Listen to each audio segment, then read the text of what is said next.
Gamers, today we'll be talking about the fourth and final Master Challenge for Crota's End in order to unlock the Swordbearer title.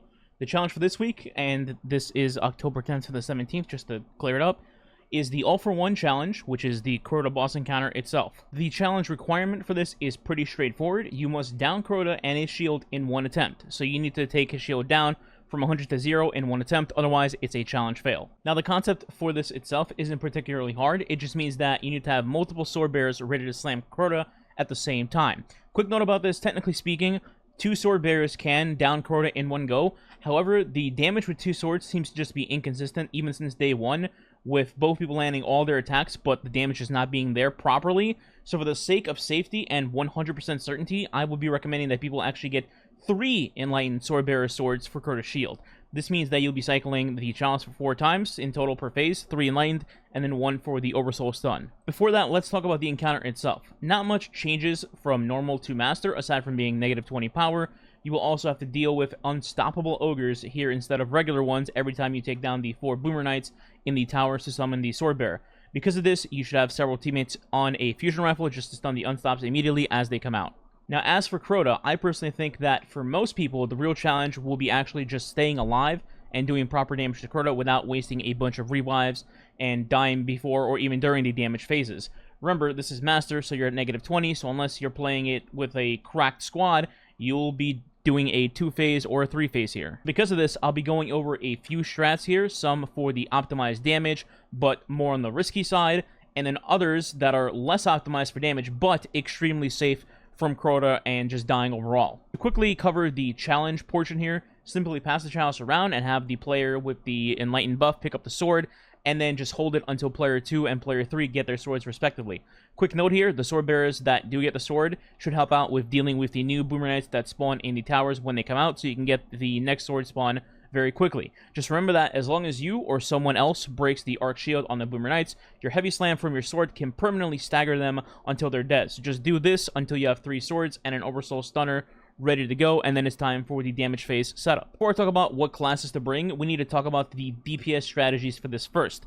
So we'll go over the risky but optimized strat first, and then the much safer but less damage-oriented strat afterwards. So the strat that most people are going to be trying to do, because it's been what is working on normal mode, is the sword damage strategy, and in a nutshell, people gather up on Crota, stun him, and then go to town on him with swords with the Well of Radiance, and sword is the meta here with, like, Bequest with Surrounded, or Gold Tusk with Whirlwind for Arc Surge, Lament or Caretaker for Solar Surge, and then Falling Guillotine or Death's Razor on Void Surge. Additionally, while technically not a sword, for sword strategies, you can have at least 1 Titan using Banner of War in order to pump up the sword damage for your team, as well as using Tractor Cannon as a team debuff, so you don't force your hunters to be on tether, and then Banner of War itself can still pump up huge damage on its own via the melees and the super while providing said tractor. Now, while the sword meta is the best option to go with in terms of raw damage, on Master Crota, it's going to come down to just how risky do you want to play it. For example, on Master, Crota can easily destroy your well, and then 2-shot your fire team, or even 1-shot you if they don't have the proper mods on,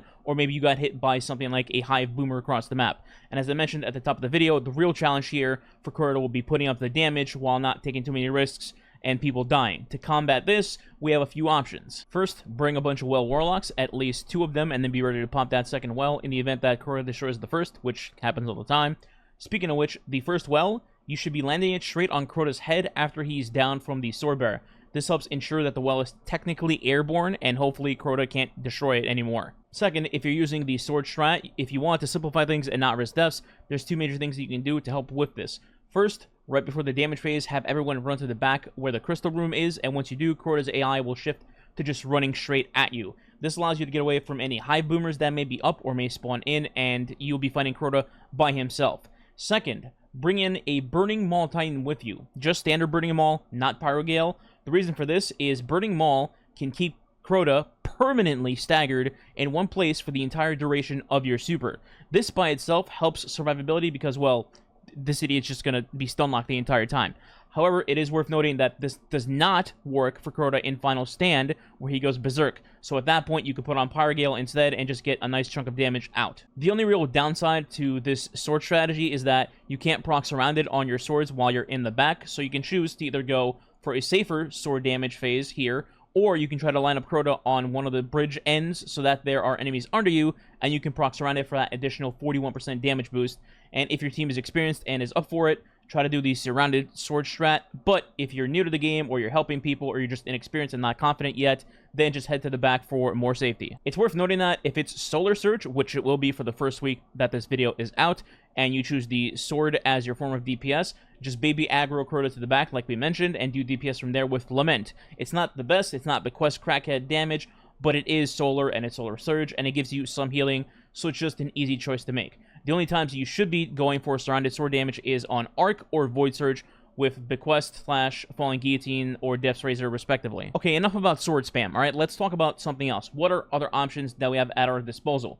Well, this is where my dummy-proof strategy comes in. For this strategy, we're choosing to not run swords, but instead run weapons in our heavy slot. This will come at the cost of having less damage than with swords, but it'll ensure that you're extremely safe and you won't have deaths happening during damage phases. So I'm going to just dub this strategy the Uganda strat. This involves you picking up all 3 enlightened swords to down Crota for challenge. However, you will not be using actual swords for the actual damage phase. Instead, you will collect 3 sword bearers, get to the back of the map like I mentioned for the crystal room, and just as you would with the Lament strategy, this time your fire team will set up top above the crystal room instead of on the ground, and your sword bearers will just stun Crota and join you up there afterwards. The idea for this strategy is not to pump out the maximum amount of damage, but rather just keep it simple so your fire team stays alive and not worry about dumb deaths or Crota breaking wells or anything dumb like him sending somebody across the map with a slam. While you're up here above the crystal room, you can damage Crota for virtually free while Crota just stares at you like an idiot. Sure, he'll occasionally fire some arc bolts at you, but as long as you're in a Well of Radiance, which you absolutely should be, it's a complete non-factor. So essentially, your entire team just plays it safe with almost 0% chance of anyone dying, and you're comfortably getting damage in on Crota. Yeah, it's not going to be as good as sword damage, but it will guarantee you safety and some breathing room for teams that, you know, will have to 2 or 3 phase Crota just to get the job done. Sneak here from the future. Just wanted to stop by and say if you're enjoying the video or if this strat helps you get your steal done, please consider subscribing today or leaving a comment/like on the video. It's much appreciated and does help the channel grow and as well as fight the YouTube algorithm. Alright, back to the video. Finally, we have some, I guess you can call these meme strats out here to showcase. There's 2 of them. The first one is pretty straightforward. It's just bring a Well of Radiance and 5 Banners of War, and then go to town on Crota with the Banner of War 1-2 punch shoddy combo, where you go Tractor, 1-2 punch, melee, melee, 1-2 punch again, melee, Tractor again, go into your super, spam your super. Once your super's done, you go back into, again, Tractor, 1-2 punch, melee, melee, 1-2 punch, melee, and at this point, Crota should be either dead or very close to getting to the final stand portion, and you can just 2-phase him, and bam, you're done. Now, the other strategy here is definitely a meme. So, we have one meme to show off here. This one specifically will apply to when it's Solar Surge on Master Crota, or you can just do it on normal Crota if you want, but we're talking about Master Challenge here. This is, and I kid you not, a 6 Hunter Golden Gun strat. In short, you run 6 Hunters with Star Eater scales, and you build up your stacks to X4, Feast of Light, get your 3 sword bearers, go to the back so Crota follows you, and then you proceed to bully him and steal his lunch money while you're all literally just standing inside the crystal room, and he won't even run in there. The way this works is everyone is using the Marksman Golden Gun to do massive precision damage, which in turn makes a bunch of Wars of Power, and then you use the Radiant Dodge with Powerful Attraction to get your super immediately, making everybody Radiant as well, and everyone else is doing the exact same thing, so this creates an infinite Golden Gun loop that will just clown on Crota until he dies or you 2-phase on Master. This is extremely free in terms of setups, but I will say this particular strat is only for experienced players that know what they're doing. If you want a full breakdown on this build, mods, and so on for that kind of stuff, for the Infinite Goldie strat, I will have a full video of this on the channel later today, so stay tuned for that if you'd like. Now let's talk about the characters to bring for this real quick, and then I'll get into weapon recommendations since they're surges. Warlocks, you're stuck on Well of Radiance. Sorry, it's not even debatable. It's just not. Additionally, you should also bring a Cenotaph helmet and a Trace Rifle to stack up heavy ammo bricks for your teammates for support. Hunters, if you're going with the sword strat, you should be doing Gathering Storm or Blade Barrage, depending on the search for the week, and also having Star Eater scales on. If you're going for the safe Uganda strat, then one hunter will be Tether, while the additional hunters default to Star Eater, Gathering Storm, or Blade Barrage. Also, as mentioned before, if you really want to go Psycho mode, you can try doing the 6 Goldie strat with hunters on Master Crota when it's only Solar Surge. Otherwise, stick to the before-mentioned setups. Titans, if you're doing the Sword strat, you will be burning Maul, like I mentioned earlier, so you perma-stagger Crota for the entire duration of your super. Any additional Titans should be on Banner of War to provide a damage buff to swords. If you're doing the safe Uganda strat, then your choice is either Pyrogale Burning Maw for quick damage on the initial stun of Crota, or Thunder Crash for just quick burst damage, depending on the Surge of the Week, whenever you want to fire it. Lastly, let's talk about weapons. So this is, of course, going to be completely dependent on the Surge of the Week, so we'll cover choices for all three. The first thing to note, don't use rockets, period. Rockets do less damage to Crota than normal, for whatever reason, and it's the complete opposite of swords doing more damage on Crota, so just forget rockets. Second note, you can bring Divinity in to weaken Unstoppable Ogres and to make some ammo for people with Cenotaph. However, it shouldn't be used during DPS most of the time if you're going with the Uganda weapon strat, because Crota's head is already gigantic, and you should be able to hit it just fine with 6 people instead of 5 people and a div that's not really doing anything. If it's Solar Surge, which at the time of this video going up, it will be, then your top choices are going to be the Lament for the Sword strat, or Sleeper Simulant, or Cataclysmic for the Safety strat, or the Infinite Goldie Gun spam if you're crazy, like I mentioned. If it's Void Surge, then your choices are, they're pretty limited, to be honest. For the Sword strat, absolutely go with Falling Guillotine or Death's Razor for Warlocks, but make sure that you aren't spamming your heavy attacks, as you want to keep the spamming with the light attacks for maximized damage, and if you keep spamming the heavy attack, you'll run out of heavy ammo very quickly, and rather just do Relentless Strikes with light attacks to keep your ammo up and do more damage overall. That said, you could probably sprinkle in a heavy attack here and there if you'd like, just don't go crazy on it. On the opposite end, if you're going for the Uganda strat, your choices are pretty much going to be either Leviathan's Breath or a Void Linear like Taipan or Threaded Needle if you have that Ancient Relic in your vault still. Finally, if it's Arc Surge for swords, you bring out Bequest's Huge Wiener, in-game of course, and lay the smackdown on Crota with Surrounded. If you do not own Bequest, Legend of Acreus is also insane to use for Arc Surge and is a great replacement. Remember, you don't have to crit shot with Acreus here. As long as you just land your melee with Trench Barrel, just shoot Acreus at Crota wherever, and as long as it hits, you'll do good damage. Additionally, if you're a hunter and you don't own Bequest or Acreus for some reason, you can also craft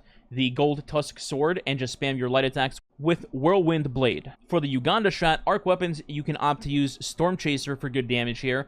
Also, as a last resort, if your team is lacking Storm Chasers, you can opt to actually put somebody on Divinity and then go crazy with either Thunderlord or Song of Irut with target lock to pump out non-stop damage versus Thunderlord's built-in Catalyst, or thanks to Song of Irut having rewind rounds. If you do end up going down this path, remember that Actium War Rig is great for Titans, and then Hunters should be on reload dodge just in case. And that is all the rambling I have for you guys today. Hopefully this helps some people get their clears and unlocking their Swordbearer title.